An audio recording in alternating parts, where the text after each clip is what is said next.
Ahora les queremos dar el espacio a que todas y todos los presentes también tengan una oportunidad de hablar y expresen pues todo lo que han observado, sus recomendaciones, inquietudes, análisis. Para esto nos vamos a estar dividiendo en diferentes mesas de trabajo.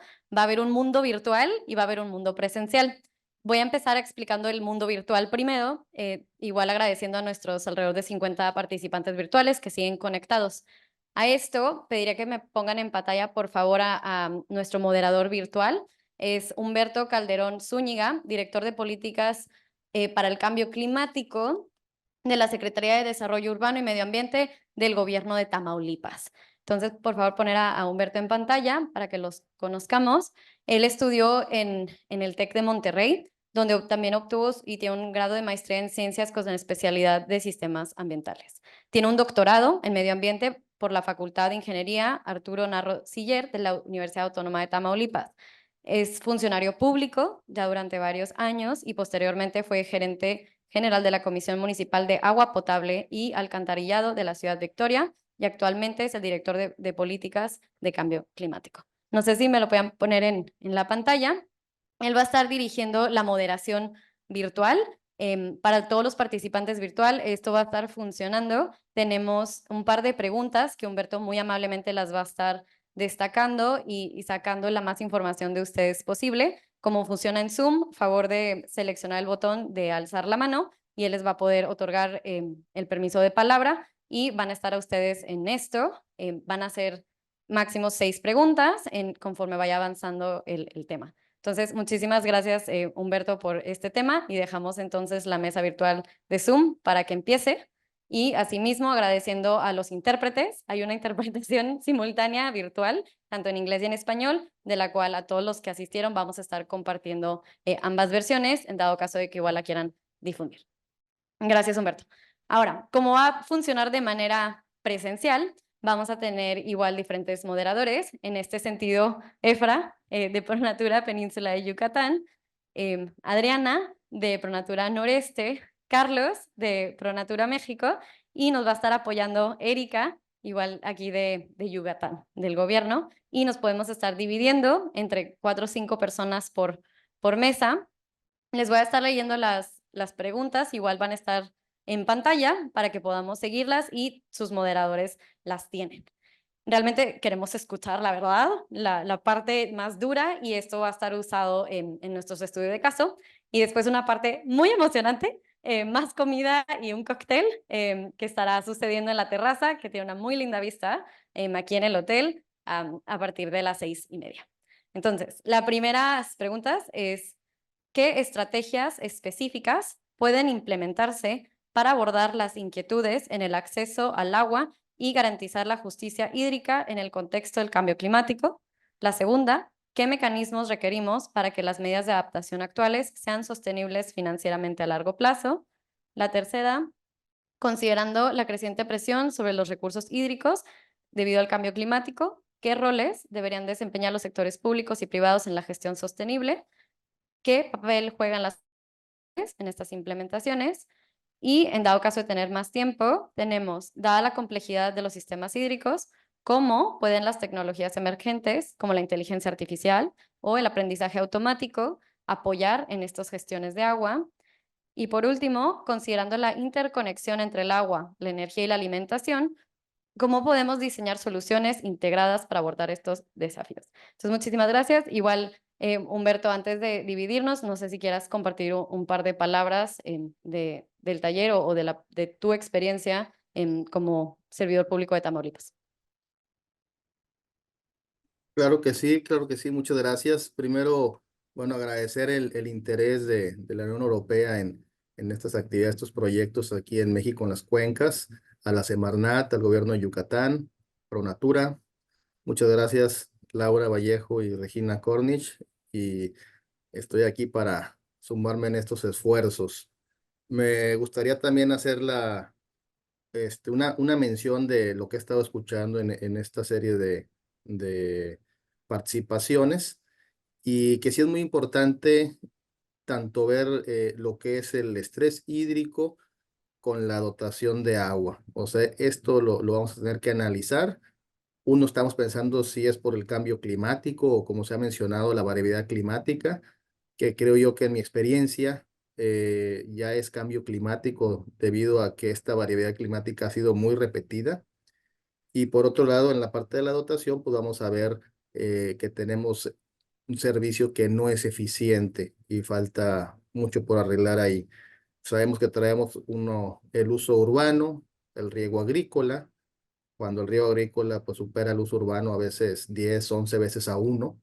Entonces hay una gran cantidad de agua que se ocupa, pero no se puede dejar a un lado porque de ahí depende nuestra seguridad alimentaria y no podemos descuidar el consumo humano. Entonces, pues sí, me gustaría ya que pudiéramos continuar. No sé aquí cómo se va a hacer la división, ahí sí estoy atento. Va, buenísimo. Entonces creo que nos desconectamos de este vínculo. Ustedes empiezan en su forma virtual, comenzando con la moderación que te enviamos las preguntas. Y aquí en el salón, por si me ayudan igual a dividirnos y igual agarren algo de tomar, unos cacahuates, lo que sea, para dejar el flujo de información y el habla mucho más fácil. Igual los puedo poner por números, salón de escuela, y nos vamos dividiendo. Entonces, 1, 2, 3, 4, 5. 1, no, 4, ¿verdad? 1, 2, 3, 4, 1, 2, 3, 4. Va, le damos que es 5, 4. Bueno, 1, 2, ella 4, 3, 4, 1, 2, 3, 4, 1, 2, 3, 4, 1, 2, 3. Por favor. Entonces, el equipo 1, aquí con Efraín. El equipo 2, aquí con Erika. El equipo 3 con Adriana, ¿dónde está? Y el equipo 4 con Carlos al final, por favor. 1 Efraín, 2 Erika, 3 Adriana, 4 Carlos. Muchas gracias. Y por favor, poner la primera pregunta en pantalla.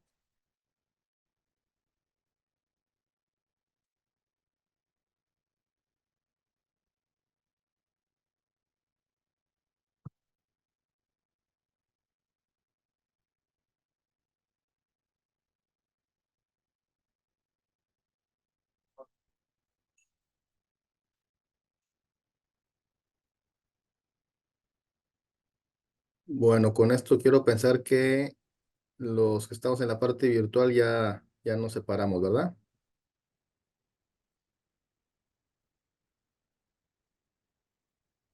Bien. Ya nos separamos. Ah, muy bien, perfecto. Bueno, entonces iniciaremos con esta primera pregunta eh, sobre identificar metodologías para evaluar la vulnerabilidad del agua al cambio climático en las cuencas. Eh, bueno, son los objetivos de la mesa. La pregunta ya está ahí puesta. ¿Qué estrategias específicas pueden implementarse para abordar las inequidades en el acceso al agua y garantizar la justicia hídrica en el contexto del cambio climático? Aquí sí pueden levantar la mano para la participación.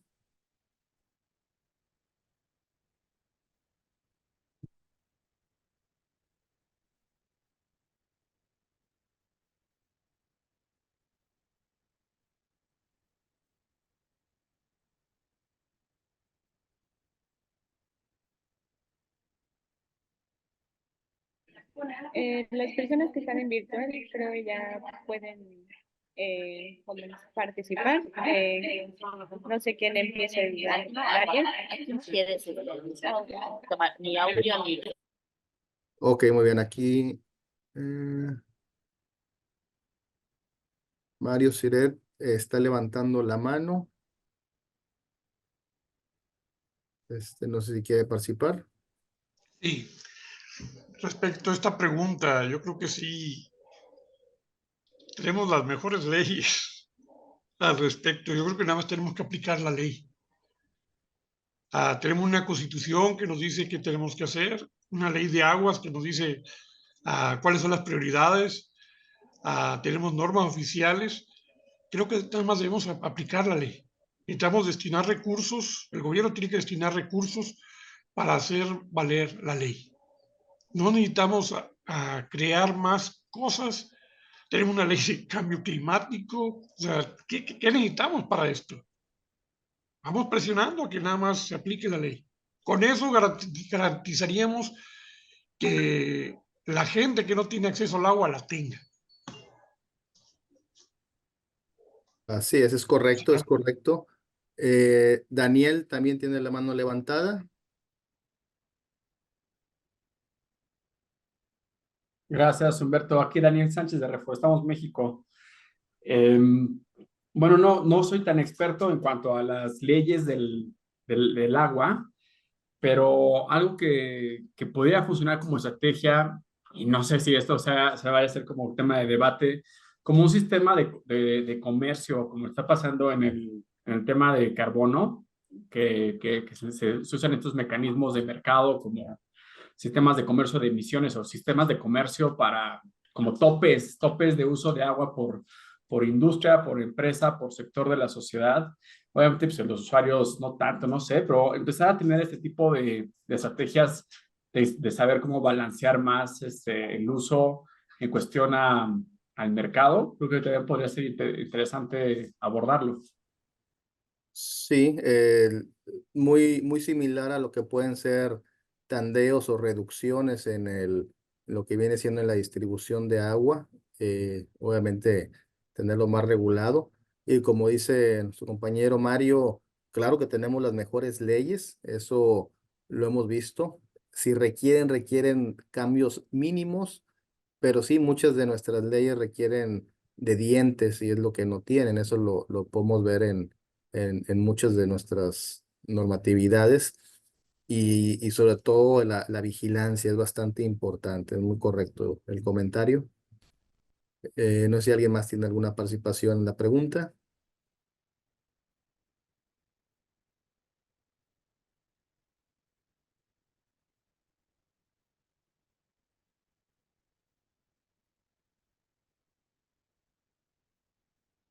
Sí, sino para... bueno, tenemos ahí una mano levantada de Carlos y de aquí pasamos a la siguiente pregunta. Sí. Gracias. Me escucho bien, ¿no?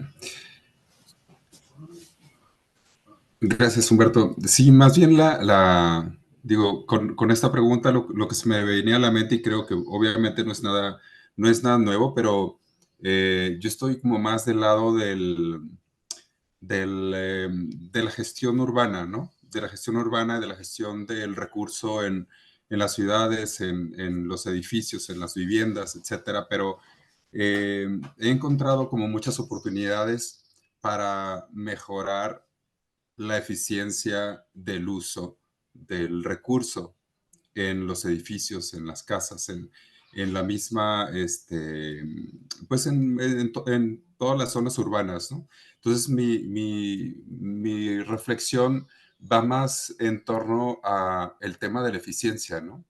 O sea, creo que por ahí la agricultura es uno de los grandes, de las grandes oportunidades que hay para el ahorro del recurso, el uso eficiente del recurso, obviamente también en industria, pero creo que a nivel sectorial se podrían estar planteando estrategias muy específicas para ahorrar el agua. Hablando de lo que yo más ubico, manejo, etcétera, es en nuestras casas, en los edificios, en las zonas urbanas, ¿no? O sea, actualmente hay muchísimas tecnologías o medidas, no solamente el tema tecnológico, sino también medidas de ahorro que pudieran estarse dando en nuestras ciudades.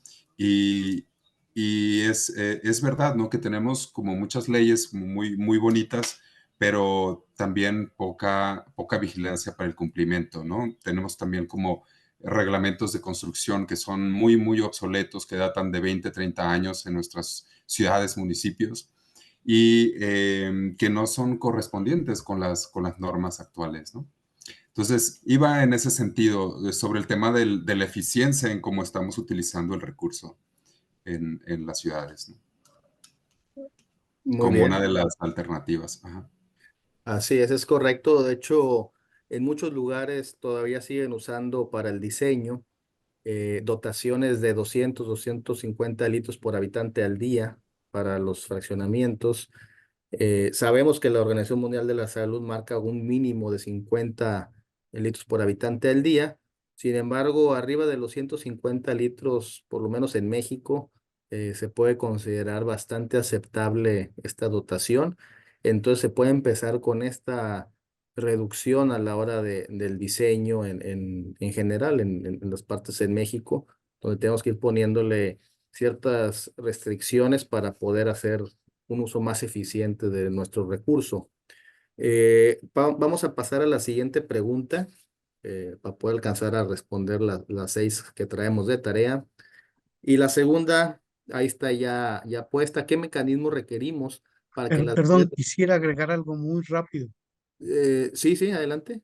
Había levantado la mano y Es que, rapidísimamente. perfecto. Es que Muy luego la concreto. levantan y no las bajan. Pensé que era la misma. Sí, adelante. No, es rápidamente. Sí, Eh, la estrategia que mencionan en términos de normativos, tenemos leyes, se requieren aplicar.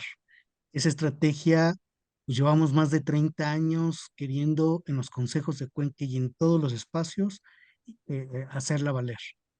La estrategia de mercado, disculpa Daniel, no es una solución correcta, ni siquiera los bonos de carbón, ni todo el mercado. Poner en el mercado nuevamente un bien común no es la solución, no es la estrategia, porque es un bien común, no solamente el agua, que es un derecho, sino su distribución, su manejo. No cabe el mercado como una estrategia. Pero esta que plantea el compañero último, la apoyo y la reivindico para que pueda subrayarse y replantearse y plantearle a los compañeros que intervinieron, que están en la sala, el hecho del consumo personal, de la actitud, de la parte de educación, la parte muy individual de reducir, disminuir, cambiar de hábitos. Ahí es donde está la estrategia personal.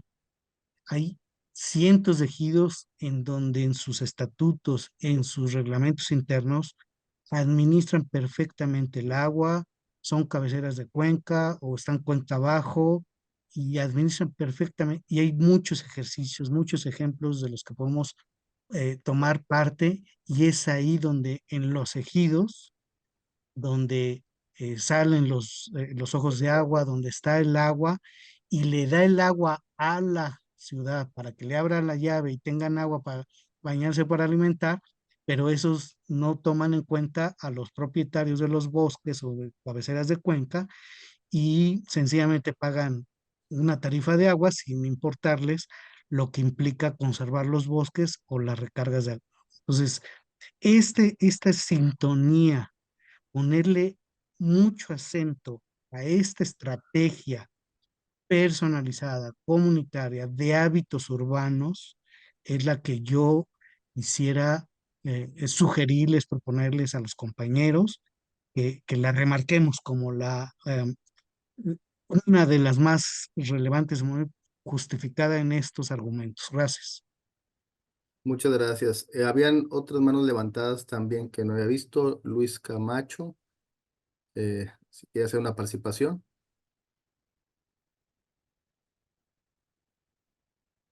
Si no, Luis Aznar. Luis Aznar, fui quien acaba Ah, de hacer el punto. y Gracias, gracias. gracias. Y Denis Salinas.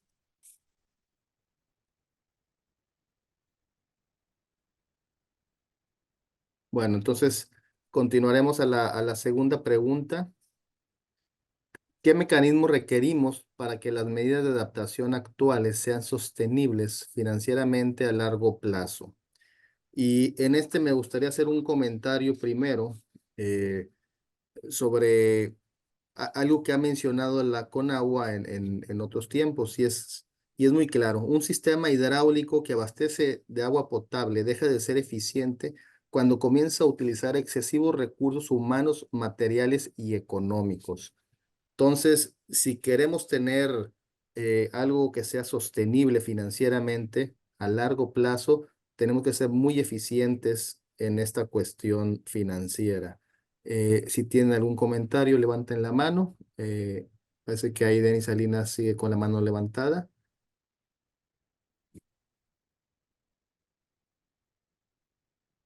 Ya la bajó. Luis, nuevamente. Sí, aquí sí cabe el tema financiero eh, de manera estricta y un poco refiriendo a cómo tú lo planteas.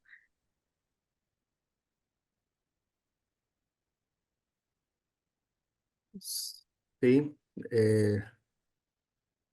Bueno, ¿Qué sabemos pasó? que sí, en la parte de la administración de este recurso, sabemos que es muy importante la eficiencia física. Como se ha mencionado en pláticas anteriores con otros participantes, hablamos de pérdidas en nuestro sistema hidráulico muy graves, donde estamos hablando de una eficiencia del 50%, tanto en las zonas urbanas como en la parte agrícola. Entonces, estamos hablando que la mitad del agua se nos están yendo en estas pérdidas. Sabemos que hay una muy mala o carencia de medición, tanto micro como macro, y esto es muy importante el traerlo. Usuarios clandestinos por todos lados, hay un gran número, miles de usuarios clandestinos en las ciudades y en la parte agrícola.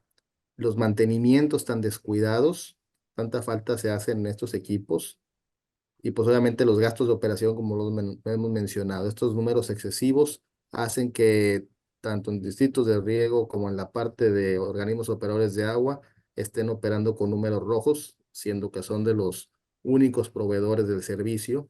Es obviamente un faltante ahí de nuestro recurso. Y como se ha mencionado en otras pláticas, súper importante ahora con la falta de agua, tener un mejor aprovechamiento de las aguas tratadas. No sé si alguien más tenía alguna participación en esta pregunta, algún comentario, o si no pasar a la No tercera sé, pregunta. hola, me cortó, no sé, perdón. ¿Sí?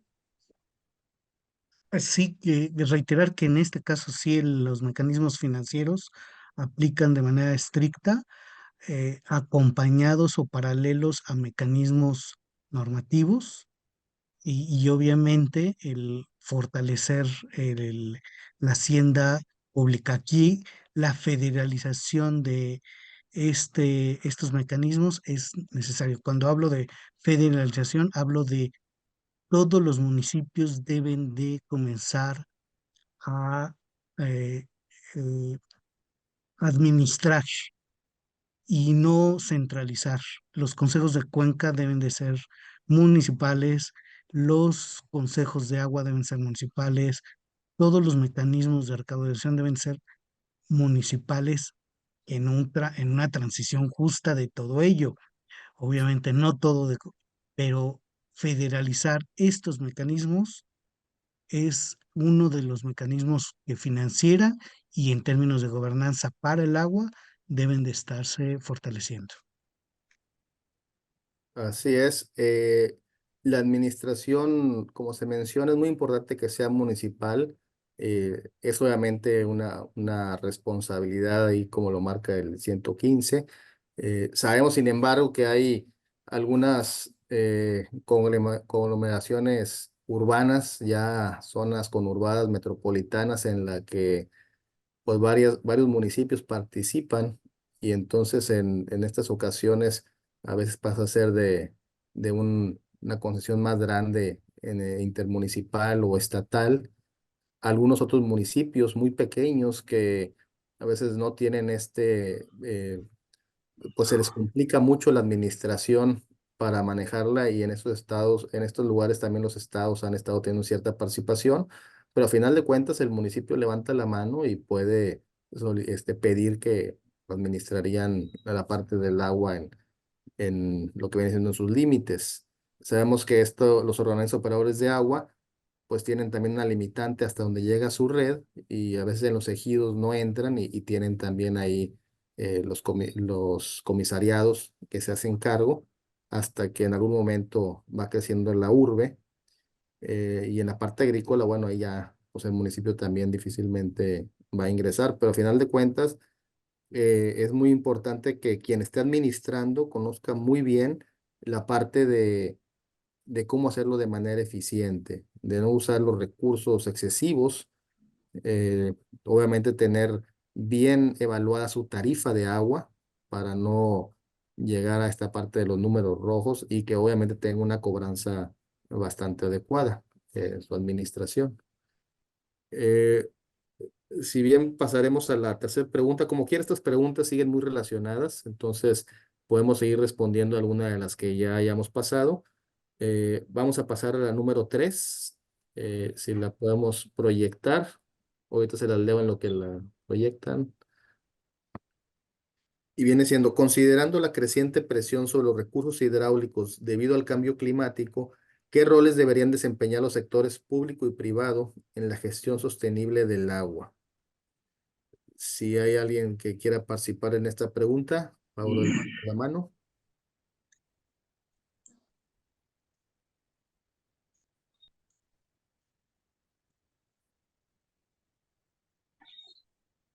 Yo quiero participar, pero veo 3 manos levantadas y no tengo manita para levantar. Entonces, si me indicas después de está Maribel, Huberman y Carlos Carrasco, pero seguiría después de ellos si tú me lo indicas. A ver si. Es que tenemos aquí dos bloques, uno de panelistas y otro de público. Pero bueno, déjame paso a los nombres de los tres y si no, ahorita haces la participación. De Maribel, ¿alguna participación? Sí, hola, buenas noches.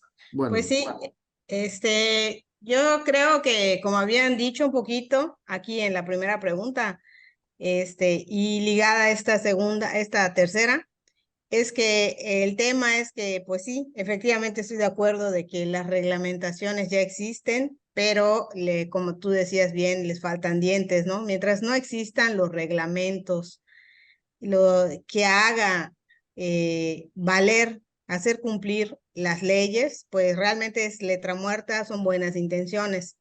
Entonces sí es muy importante los reglamentos y que pues se aplique la supervisión, ¿no? En el tema de las aguas residuales tratadas, pues realmente lo que sucede es que pues no se le da seguimiento, ¿no? A qué tipo de tratamiento está haciendo cierta industria o ahora con los centros urbanos, ¿no? Que se desarrollan nuevas colonias y municipios y algunas ya les exigen tener sus plantas de tratamiento de aguas residuales, pero ¿quién supervisa que estén funcionando adecuadamente? O sea, realmente, tristemente, cuando menos aquí en la ciudad de Mérida, las grandes compañías constructoras sí ya están empezando a incorporar dentro de sus desarrollos las plantas de tratamiento de aguas residuales, pero realmente no hay un responsable capacitado que pueda asegurarse de que esté la planta funcionando adecuadamente.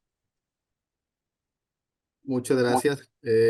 Tenía la mano levantada también Uberman. Sí. Sí, gracias. Buenas noches. Sí, las leyes están ahí, algunas están bien, algunas se pueden mejorar, pero el problema no es ese. El problema es que se tergiversan las leyes y que no se aplican como debe ser. Si uno quiere un desarrollo sostenible, financieramente sostenible, uno tiene que ver los problemas reales de las cosas. Por ejemplo, en el caso de la Laguna del Carpintero, en Tampico, Tamaulipas, se está hablando de poner unas fuentes aireadoras en medio de la laguna, cuando la laguna es propiedad nacional, no es propiedad estatal. Entonces, ahí la ley de aguas nacionales no se está respetando, por ejemplo, o toda la laguna es un humedal y entonces cuando se hizo el manifiesto de impacto ambiental de 2019, solo se habló de que es, ¿cómo se llama? Se hizo un manifiesto de impacto ambiental particular y no se dijo que todo es un humedal. Entonces, los roles que deberían desempeñar los sectores públicos y privados es dejar de ver por los intereses económicos y realmente ver los problemas reales, porque el problema de que la laguna está en mal estado es porque hay descargas de aguas residuales mezcladas con pluviales y entonces todo el dinero que se pone en desarrollar ferias y desarrollar y poner fuentes y poner, ¿cómo se llama? Ferias y demás, se podría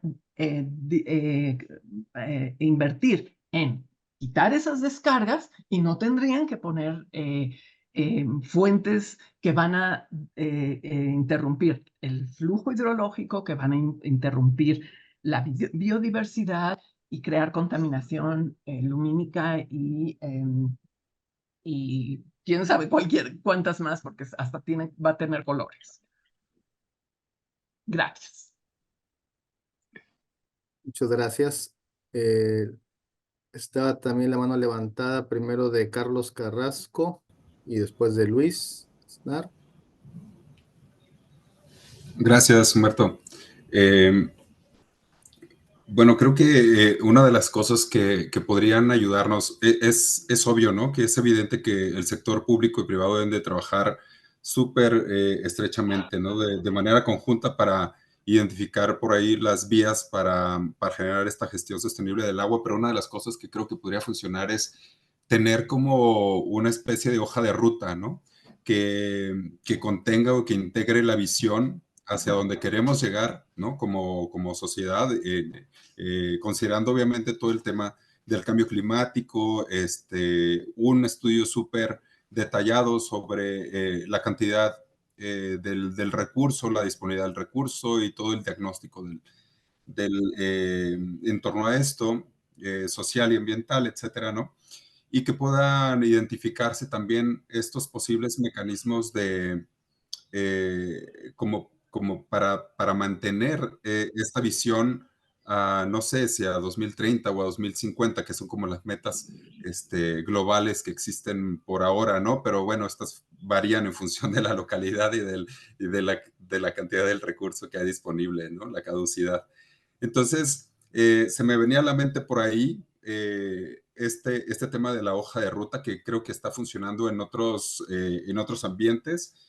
Y una cosa más que veía yo como algo posible es el manejo de los incentivos, ¿no? Incentivos que no tienen que ser forzosamente financieros, sino que pueden ser una especie de reconocimiento a las buenas prácticas, una especie de, tanto, por ejemplo, para el sector privado, que puedas, no sé, liberar los trámites de construcción o de operación o de X o Y cosas. Ahorita que decía la compañera sobre las manifestaciones de impacto ambiental, cuando tengas una práctica que sea muy, muy, muy buena, ¿no? Que sea ejemplar, que puedas tú como sector público brindar algunos beneficios como una rapidez en los trámites de los permisos de construcción o un tema inclusive de cuestiones fiscales o del tema del predial, como sucede ahora con las renovables. Creo que hay como diferentes formas en donde se pueden enganchar estos dos grandes sectores y poder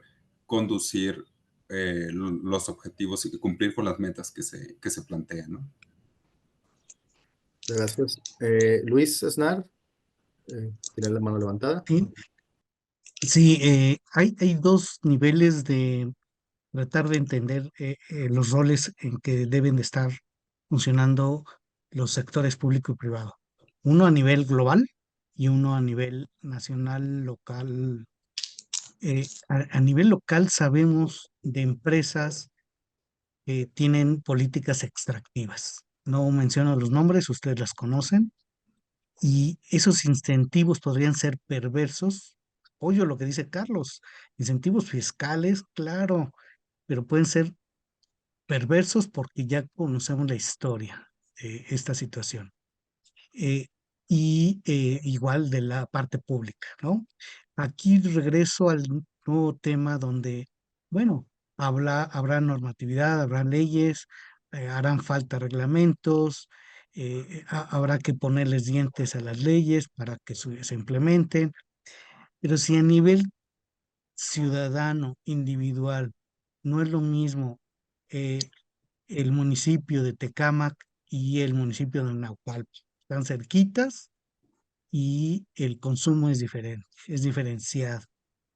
No es lo mismo Kimberly Clark, que la tengo aquí juntito en Puebla, y el ejido de San Martín Texmelucan, que está a pie de volcán. El consumo, el pago es diferenciado.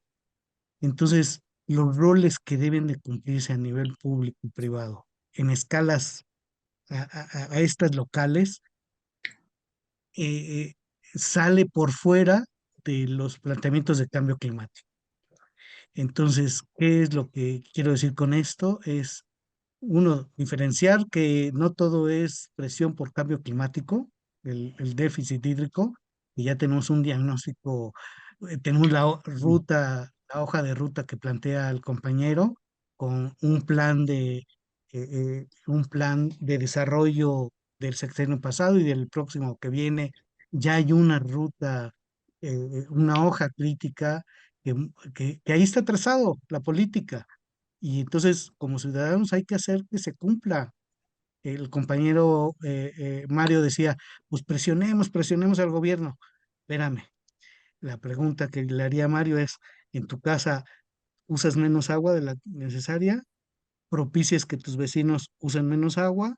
¿Propicias que en Pronatura usen menos? La huella hídrica de todos los que están alrededor de Mario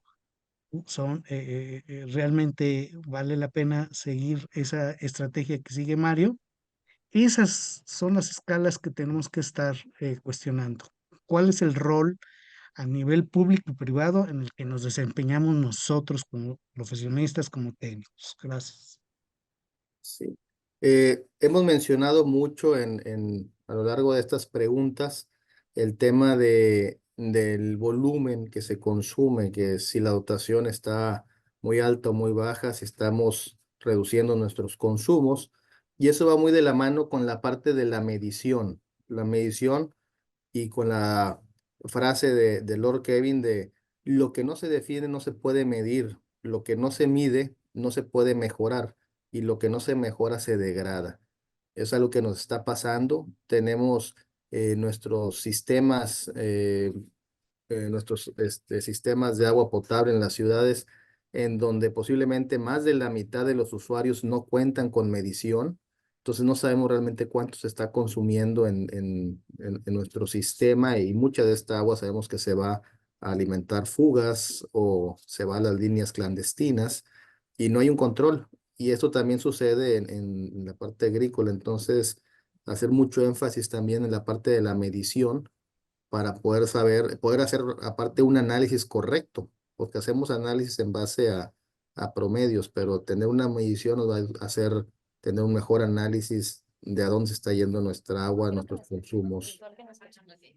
Sí. Hola, nos quedan eh, 10 minutos. Nada más para nos que sepan, voy a quedan, avisar cuando queden 5. Por favor, de continuar.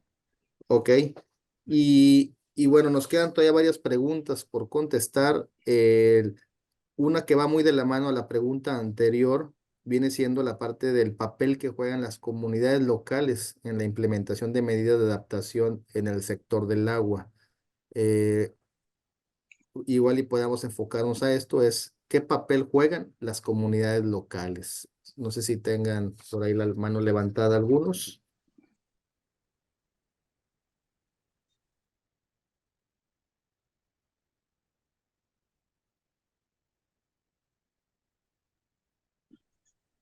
Está la pregunta ahí ya proyectada. Primero levantó la mano Uberman. Adelante. Pues mira, yo creo que aquí lo más importante es la educación ambiental. Realmente adolecemos de una falta mucho más, porque estamos acostumbrados a que se abre una llave y sale el chorro, ¿no? En las ciudades.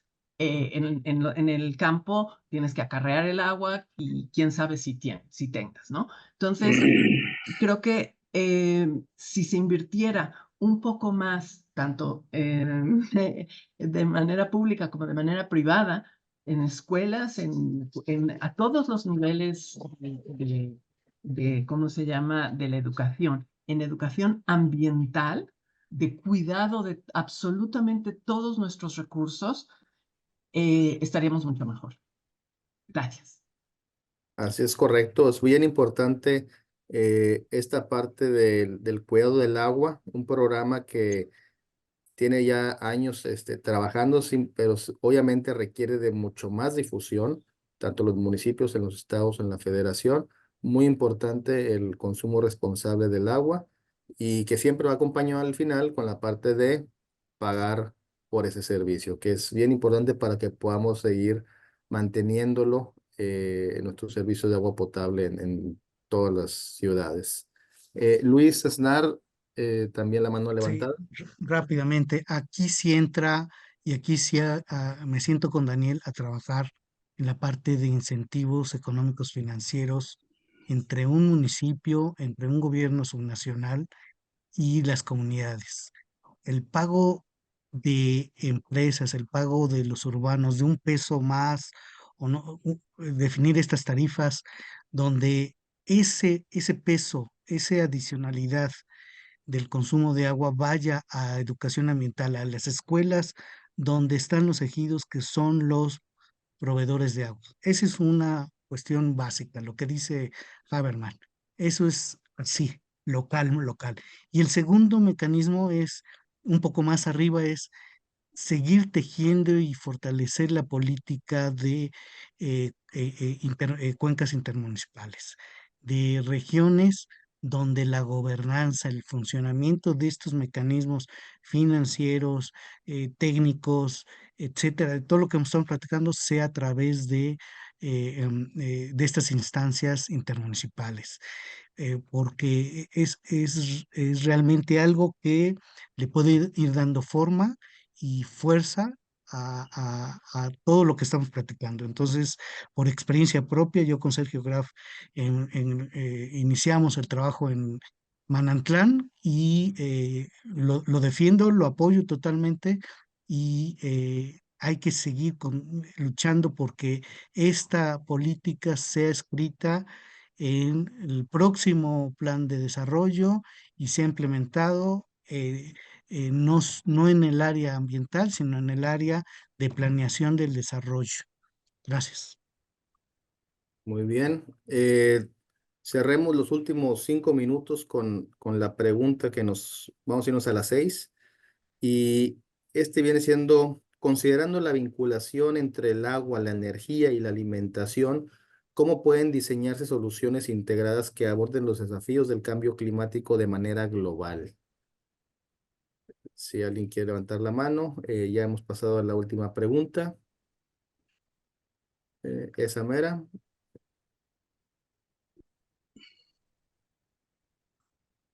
Muchas gracias. Aquí quiero recordarles que realmente hemos estado tocando mucho este tema del agua, muy enfocado a lo que viene siendo la gestión tal cual del agua, sin haber considerado la variable de cambio climático. Realmente sabemos que principalmente ha sido un estrés hídrico más por el crecimiento poblacional y por falta de mantenimientos en las redes, las fugas, toda esta parte, pero no hemos podido incorporar muy bien la parte de cambio climático que se nos ha venido presentando, que esto obviamente agrava más la problemática. No sé si haya también algún comentario al respecto.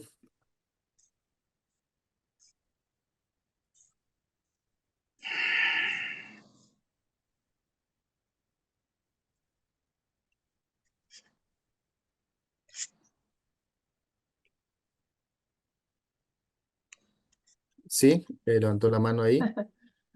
Sí, Adelante. pues creo que uno de los puntos básicos para considerar dentro de lo del cambio climático es la cuestión de los humedales.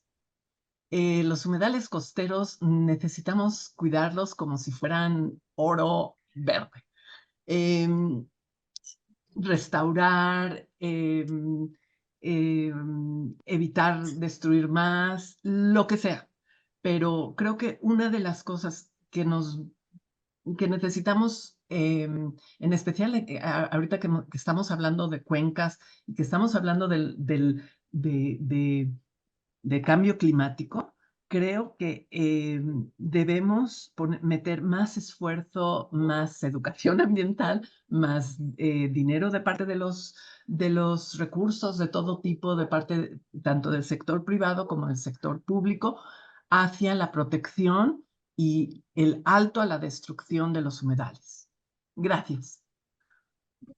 Así es, muy importante los humedales, muy importante estas barreras que están también en las partes costeras del Gracias. norte. Tienen 5 minutos. Por favor, de elegir a alguien de su mesa a que den conclusiones breves. Tenemos 5 minutos. Muchas gracias. Gracias. El- bueno, pues ya estamos ahora sí en la recta final. Si quieren algunos comentarios para cerrar y ver, todo esto está siendo grabado, entonces va a quedarse aquí con nosotros. Si quieren, Carlos, adelante. Gracias. Mi intervención va a ser súper rápida. Yo pensaría en la actualización o en su caso, la generación de política climática a nivel estado. Creo que muchos estados no tienen completa su política climática o actualizada en su defecto. Entonces, creo que por ahí tendríamos que empezar. Desde luego, se tiene todo que ver desde un enfoque sistémico, pero pensaría principalmente, para contestar esta última pregunta, en la actualización de la política climática estatal. Muy bien, eso lo tomo y lo llevo de tarea aquí en Tamaulipas. Estamos ya haciendo la actualización de esta política, como se presentó en el mes anterior. Se hablaba de un programa de acción climática. Ese programa fue publicado en 2016 y este año debemos estar publicando ya una actualización que es muy necesaria, donde se va a incluir tanto la agenda de adaptación como la de mitigación. Y ahorita estamos arrastrando el lápiz en esta parte. Ya haremos algunas invitaciones más adelante para poder reforzar estos programas.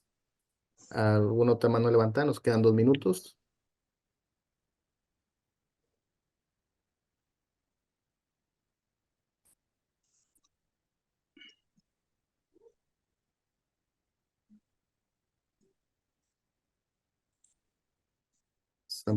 Todas las preguntas se han respondido. Eh,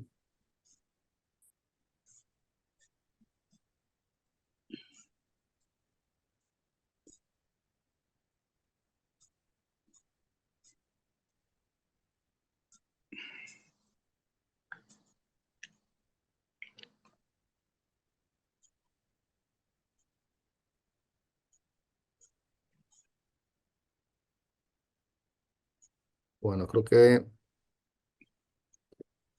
nos faltó una pregunta nada más, pero ya nos va a dar tiempo para responderla. ¿Algún otro comentario de las preguntas que hemos mencionado antes de que nos pasen a la mesa principal?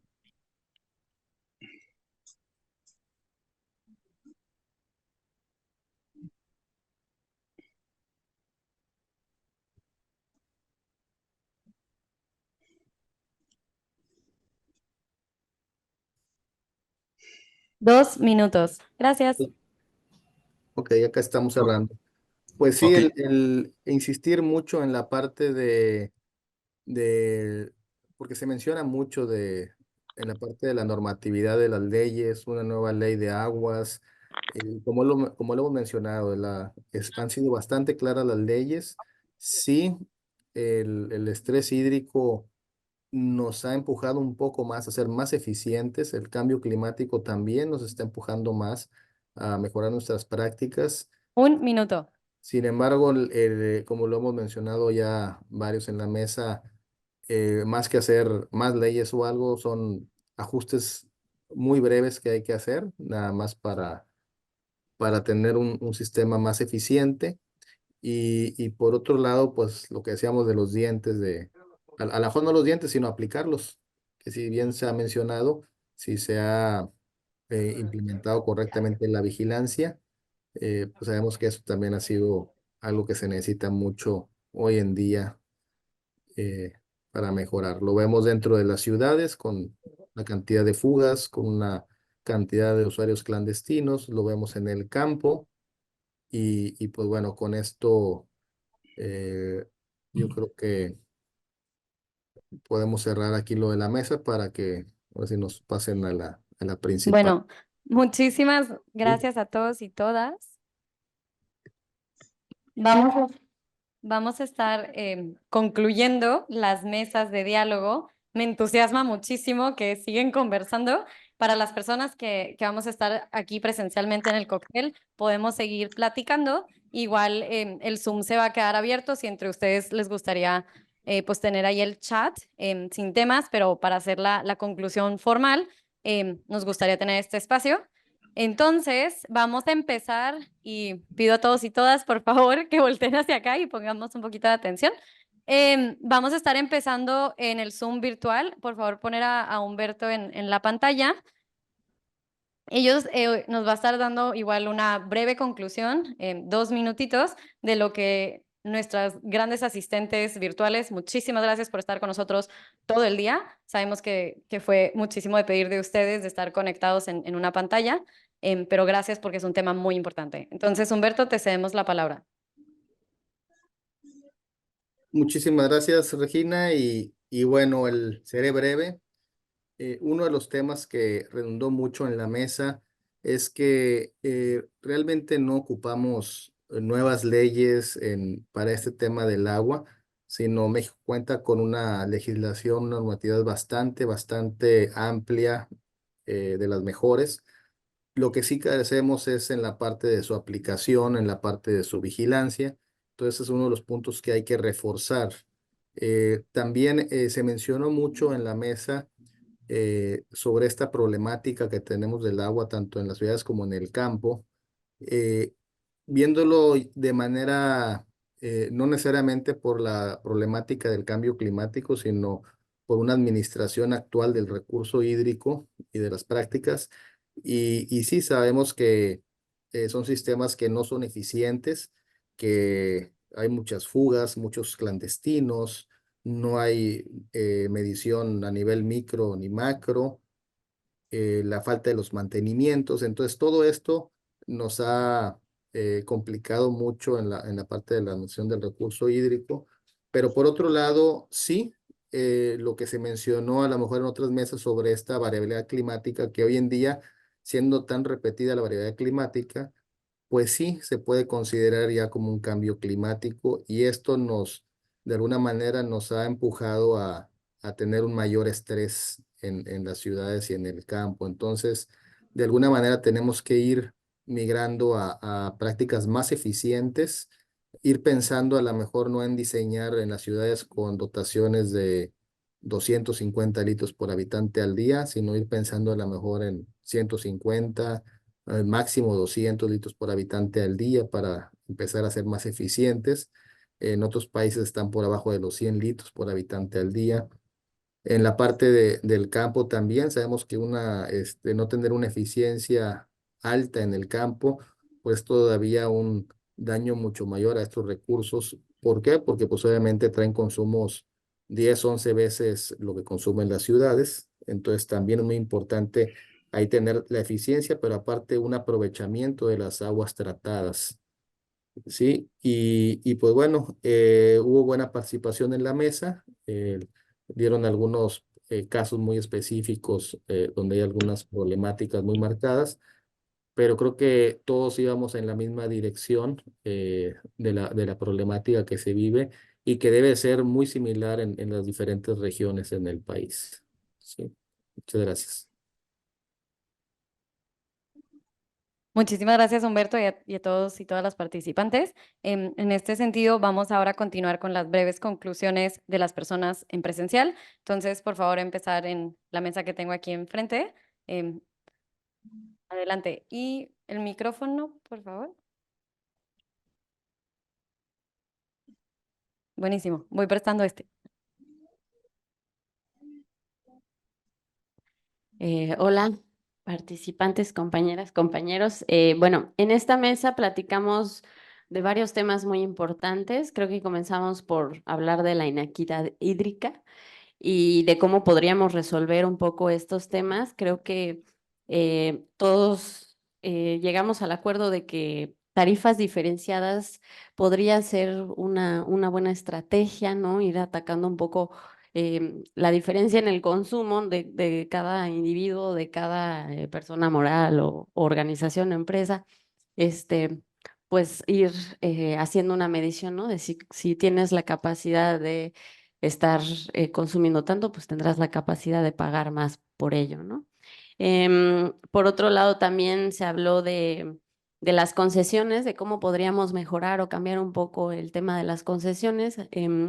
Si ya se aplican tecnologías para reducir tu consumo en lugar de vender ese sobrante que te queda de concesión, pues que se haga un proceso como de eliminación o de reestructuración en el que ese sobrante pues no quede vacío y más bien se vaya a un estado de conservación y pues la empresa siga disminuyendo, no se promueva su disminución en el consumo. En el tema de las inteligencias artificiales hablamos un poco de que pueden ser herramientas muy útiles para la predicción, el análisis de datos y también mantener un monitoreo automatizado de ciertos factores como son inundaciones, incendios y una combinación de los mismos pues para justamente predecir estas amenazas, estos riesgos y vulnerabilidades, ¿no? Ya la toma de decisiones pues la seguimos dejando para el ser humano. Y por último, hablamos también un poco de cómo las alianzas o las colaboraciones municipales pues, podrían ser muy beneficiosas para la gestión hídrica, ya que en los municipios pues, hay mucha atribución para el manejo y entonces ahí es donde pues, podrían unirse los municipios y hablar en el tema de la cuenca o la región hídrica en la que están, pues cómo pueden implementar estas estrategias y también conseguir fondos, ¿no? También hablamos un poco de los fondos, de cómo pueden, pues los municipios y también los gobiernos estatales y federales, pues conseguir estos financiamientos a largo plazo con el apoyo de estrategias también con las empresas privadas, con una elaboración de un plan estratégico para la resiliencia hídrica. Entonces, un poco en resumen eso. Va, muchísimas gracias. A la siguiente mesa, por favor.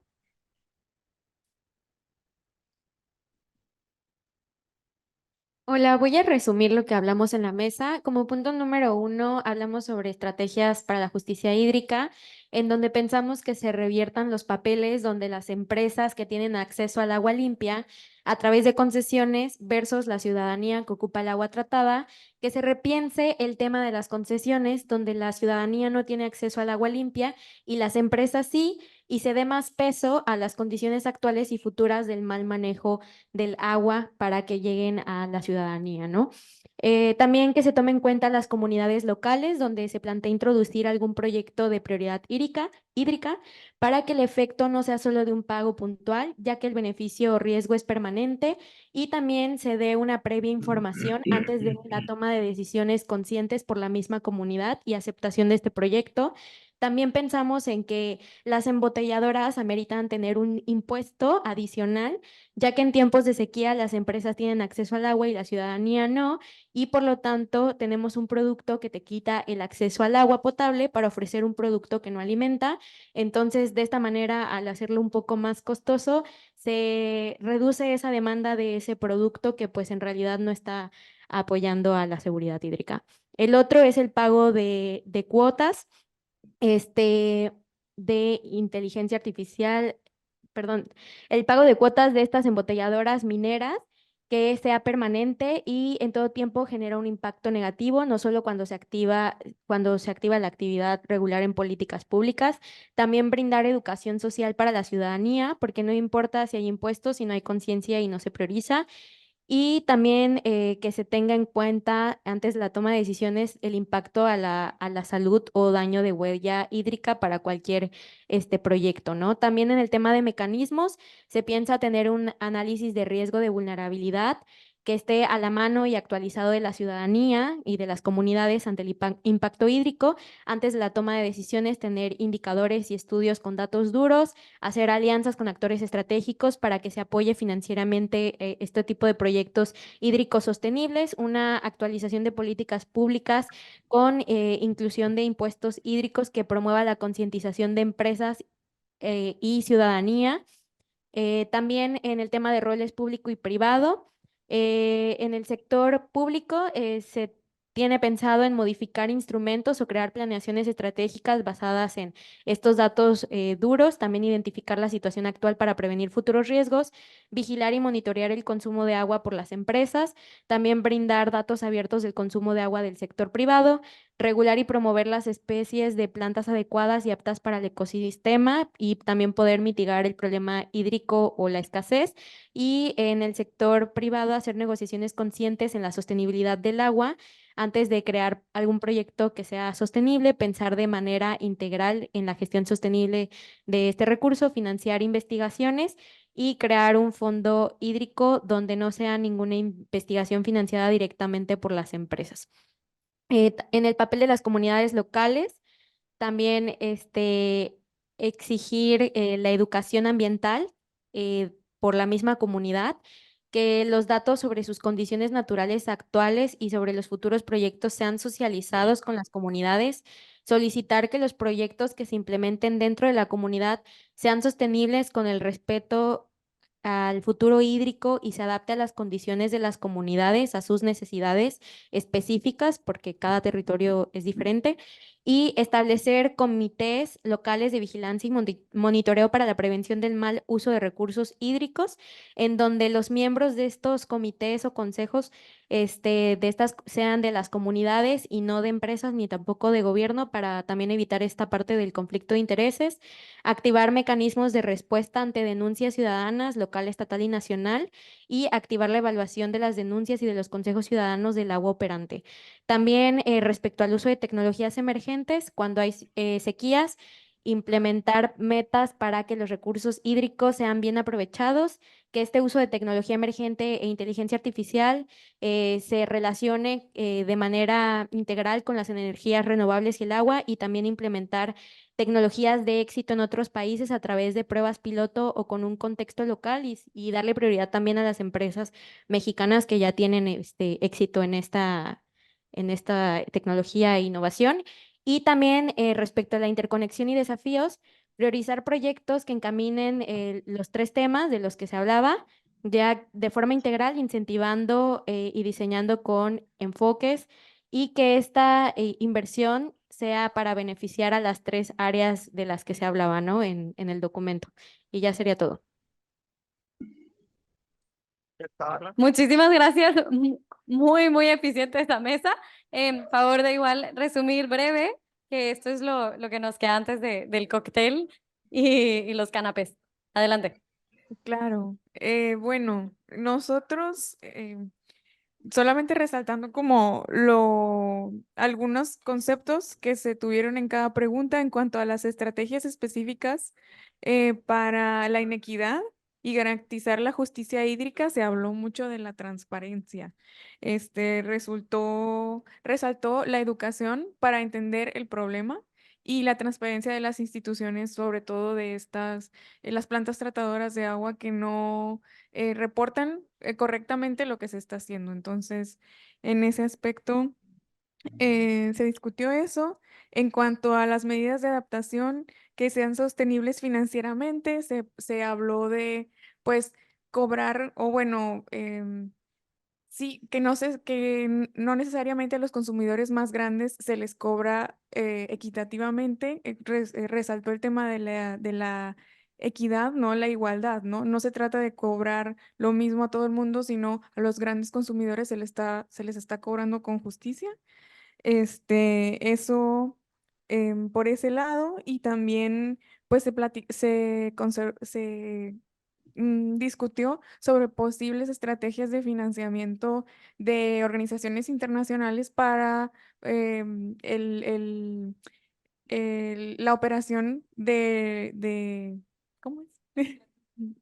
de las plantas de tratamiento, pero también del suministro, ¿verdad? De agua potable. También sobre la presión sobre los recursos hídricos debidos al cambio climático.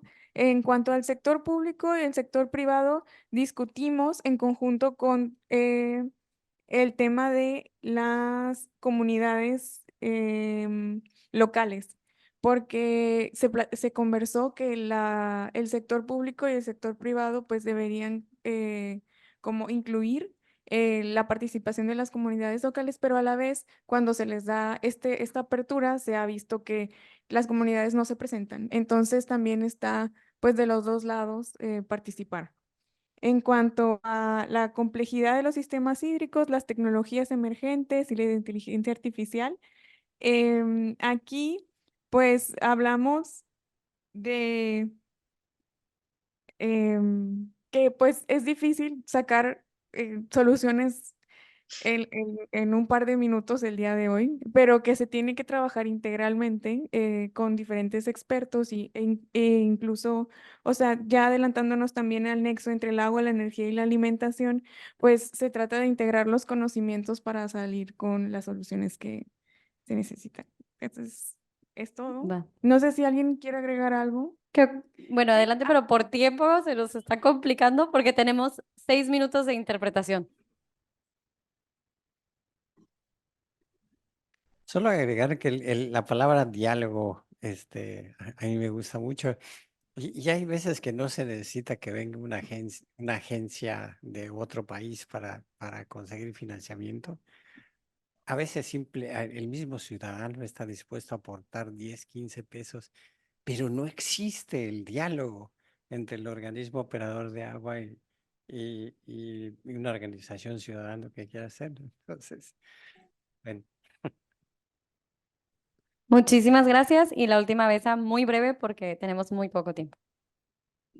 No te preocupes, Reggie. Pues mira, me gustó mucho el trabajo de mi mesa porque dieron ejemplos muy puntuales de ecotecnologías y paquetes tecnológicos que ya están aplicados en la península de Yucatán, pero lo que resalta es que lo que están mencionando genera cobeneficios digamos, laterales al agua.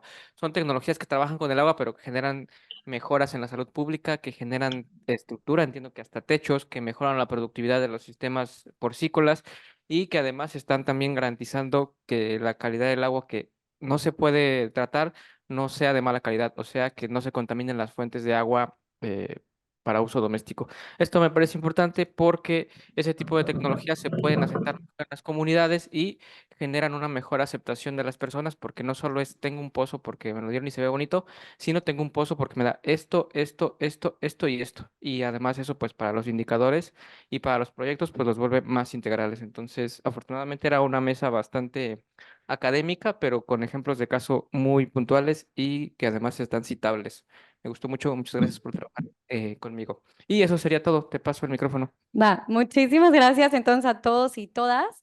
Asimismo, igual para ser breve y sé que somos lo último antes del cóctel, voy a decir palabras claves que estamos viendo, ¿no? Que realmente nosotros somos los que tenemos la voz de sentarnos en una mesa donde se hable el medio ambiente. Nosotros somos estos vínculos vocales hacia el medio ambiente y el agua. El tema de las plantas de tratamiento del agua, Team Europe, Natalie, Euroclima, que todas las cuencas son vulnerables, que tenemos mucho por delante, tanto de infraestructura, agricultura, contaminación, temas de población, uso de suelo, gobernanza, mitigación de riesgos, leyes, comisionarias, consejos y comités de agua. Estos son básicamente los puntos en palabras, muy breve. Y en esto, antes de cederle el micrófono a Laura para concluir, a mí no me queda nada más que agradecer a los participantes, pero también a mi equipo. Por favor, un aplauso a Monse, Carlos, Nayeli y Jessica. Muchísimas gracias. Así como a las pronaturas, Efraín, Adriana y así como Mario que estuvo conectado. Muchas gracias y Laura nos va a acompañar con unas breves palabras. Gracias, Rev. Pues en ese tenor de los agradecimientos, yo solamente a los que ya mencionó Rev, la sumo a ella. Desde luego, a todas las personas que estuvieron atrás en la Ciudad de México para esta organización. a Saúl, que ya no está, pero pues que también nos ayudó, a todas las personas que están ahí atrás, al equipo técnico de Yucatán, al estado de Yucatán que también nos apoyó tanto, y bueno, pues yo ya dijeron las principales conclusiones. Solamente para cerrar quisiera tomar la penúltima contribución, que es de mi colega de la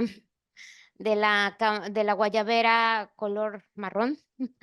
Y que desde luego el diálogo no tiene que quedarse o venir ningún organismo internacional, gobierno, ni nada.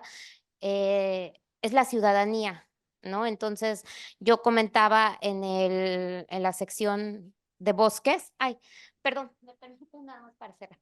Gracias. En la sección de bosques, que desde luego aquí es importante, y desde la trinchera en la que estemos, hoy nos toca organismo internacional, al rato nos toca funcionariado público, después nos puede tocar organizaciones de la sociedad civil.